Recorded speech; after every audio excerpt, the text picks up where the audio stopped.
نیم قبایل سیمه افار جنډوله کې د آل پاکستان بیټ بابا فوټبال ټورنمنټ سر ته رسیدلې. دغه ټورنمنټ کې څومره ټیمونو برخه اخیستې وه او چا په خپل نوم کړی دی؟ تفصیل یې ګورو د وطن نیوز خبریال حدود مسعود په دې رپورټ کې. نیم قبایلی علاقہ جنډولا کې د آل پاکستان بیټ بابا فوټبال ټورنمنټ فائنل میچ وشو چې پکې د نړۍ نه تر 500 پورې ټیمونو برخه واخیسته. د ټورنمنټ فائنل مقابله د ژوب او فیصل آباد ترمنځ وشوه او ژوب فوټبال ټیم دغه ټورنمنټ په خپل نوم کړو.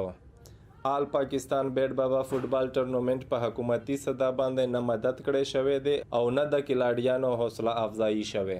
دا دنیا ته میسج ورکو چې کومه علاقه تاسو بد امنه یادوي غشنن د کیلاش فوټبال کلب پنجاب کلاډیان ا دې ټولو صوبو دغه تاسو خلک نو چې دا را درومي نو موږ میسج غلط تلای دا د دیشګردۍ د بدامنۍ میسج سره د موږ د دنیا ته میسج ورکو اپنی مدد آپ کی تحت لکه سرکار مو سره دغه هیڅ تعاون نشته. ټورنمنټ کې شریک کلاډیانو وینا ده چې یو طرف په جنډولا کې د کلاډیانو لپاره ګراوند نشته او بل خوا دلته په ځایي ولس کې د کیل سره مینا او د کلاډیانو ټایلند د حکومت په کارکردګي باندې سوالیه نشان دی. دا کم کراوډ چې دی دا نهایت بیخي زیات کراوډ وي او د سټیډیم نش کمې د مرغواړس د خلکو ته سټیډیم ور جوړ کړل شي نو دوی به پر مخ هم د ټورنمنټونه جوړوي لکه پکې کم شټیمان ولا پنجاب نه ټیمان راغلي او موږ د دې ټورنمنټ وینر سو نو موږ ډېر خوشاله یو. نیم قبایلی علاقہ جنډولا کې د سماجی ورکرز له اړخه دغه شان ټورنمنټ منعقد کول په علاقہ کې د پایدار امن